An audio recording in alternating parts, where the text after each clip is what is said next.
চারটি জিনিসের জন্য কখনো বদদোয়া করবেন না।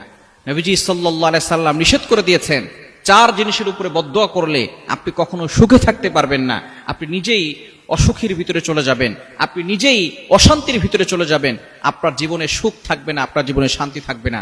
নবীজি সাল্লাল্লাহু আলাইহি সাল্লাম এই চারটি জিনিসের উপরে বদদোয়া করতে নিষেধ করেছেন।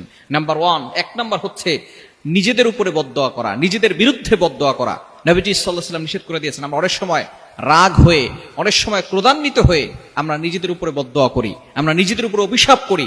আল্লাহ পাক রব্বুল আলামিন এটাকে অপছন্দ করেন। আল্লাহ পাক রব্বুল আলামিন তার নবীজি সাল্লাল্লাহু আলাইহি সাল্লামের মাধ্যমে জানিয়ে দিয়েছেন যে অবশ্যই খেয়াল রাখতে হবে, নিজের বিরুদ্ধে কখনো কি করা যাবে না, বদদোয়া দেওয়া যাবে না। নাম্বার 2, দ্বিতীয় নাম্বার হচ্ছে সন্তানদের বিরুদ্ধে বদদোয়া করা যাবে না। অনেক মা বাবা আছেন, যেই মা সন্তানকে 10 মাস 10 দিন লালন পালন করেছেন, সেই মা পর্যন্ত সন্তান একটু দুষ্টুমি করলে সন্তানকে বদদোয়া দিয়ে ফেলে, সন্তানকে অভিশাপ করে ফেলে। ওই মা, যেই মা 10 মাস 10 দিন পেটে ধারণ করেছে, যেই মায়ের নার ছেঁড়া ধন, যেই মা সন্তানকে এতটা ভালোবাসে, এতটা মহব্বত করে, একটু দুষ্টুমি করলে সেই মা সন্তানকে বদদোয়া দিয়ে ফেলে।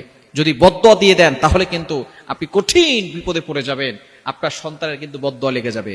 মায়ের দোয়া যেমন কবুল হয়, মায়ের বদদোয়া কিন্তু আল্লাহ পাক রব্বুল আলামিন সাথে সাথে কবুল করে নেন। এজন্য অভিশাপ যদি আপনার সন্তানকে দেন, আপনার সন্তান কিন্তু কঠিন বিপদে পড়ে যাবে।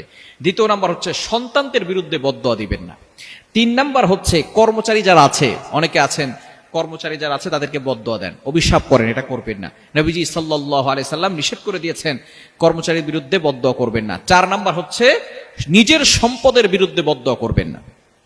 আল্লাহ পাক রব্বুল আলামিন আপনাকে সম্পদ দিয়েছেন, আপনি কোনো কারণে সেই সম্পদ, নিজের সম্পদের বিরুদ্ধে বদদোয়া করছেন, অভিশাপ করছেন। নবীজি সাল্লাল্লাহু আলাইহি সাল্লাম নিষেধ করেছেন, এই বদদোয়া করলে আপনি নিজেই অশান্তির ভিতরে চলে যাবেন, আপনার জীবন থেকে সুখ শান্তি দূর হয়ে যাবে। এগুলো থেকে আমাদেরকে দূরে সরে আসতে হবে। সুতরাং এই 4টি জিনিসের উপরে বদদোয়া দেওয়া যাবে না। 1 নাম্বার হচ্ছে নিজের বিরুদ্ধে, 2 নাম্বার সন্তানদের বিরুদ্ধে, 3 নাম্বার হচ্ছে যে কর্মচারীর বিরুদ্ধে, 4 নাম্বার হচ্ছে সম্পদের বিরুদ্ধে। এগুলো থেকে আমাদেরকে সব সময় সতর্ক থাকতে হবে। অভিশাপ দেওয়া এটা ভালো কাজ নয়। নবীজি সাল্লাল্লাহু আলাইহি সাল্লাম অভিশাপ দিতে নিষেধ করেছেন, কিন্তু অনেক মায়েরা আছেন সন্তানের প্রতি বেশি অভিশাপ দিয়ে থাকেন, অনেক বাবা আছেন সন্তানের প্রতি অভিশাপ দেন, ভাইয়ের প্রতি অভিশাপ করেন, বোনের প্রতি অভিশাপ করেন, বদদোয়া করেন। এগুলো খবরদার কখনো করবেন না, তাহলে আল্লাহর পক্ষ থেকে আপনার উপরে কিন্তু আযাব চলে আসবে। এজন্য আমাদের সবসময় সতর্ক থাকতে হবে, যাতে করে আমাদের দ্বারা কারো প্রতি কষ্ট না চলে যায়, কাউকে আমরা বদদোয়া না করে ফেলি। আপনার দুশমনের জন্য আপনি দোয়া করবেন। নবীজি সাল্লাল্লাহু আলাইহি সাল্লাম কি শিক্ষা আমাদেরকে দিয়েছেন? আবু জাহেলের জন্য তিনি দোয়া করতেন, তিনি বদদোয়া করতেন না। ওমর রাদিয়াল্লাহু তাআলা যখন ইসলাম ধর্ম গ্রহণ করেন নাই, আল্লাহ পাক রব্বুল আলামিন, নবীজি সাল্লাল্লাহু আলাইহি সাল্লাম তার এতটা চিন্তাধারা ছিল, তিনি কখনো কারোর জন্য বদদোয়া করেন নাই, তিনি সবার জন্য দোয়া করেছেন। এই নবীজি সাল্লাল্লাহু আলাইহি সাল্লাম আমাদেরকে শিক্ষা দিয়েছেন, বদদোয়া নয়, দোয়া করুন। আপনি রাগান্বিত না হয়ে হাসি দিয়ে মানুষের ভালোবাসা অর্জন করুন, তাহলেই মানুষ আপনার কাছে আসবে। সুতরাং আমরা এই 4টি জিনিসের উপর বদদোয়া থেকে দূরে থাকবো। আল্লাহ তাআলা আমাদের সকলকে বুঝার তৌফিক দান করেন।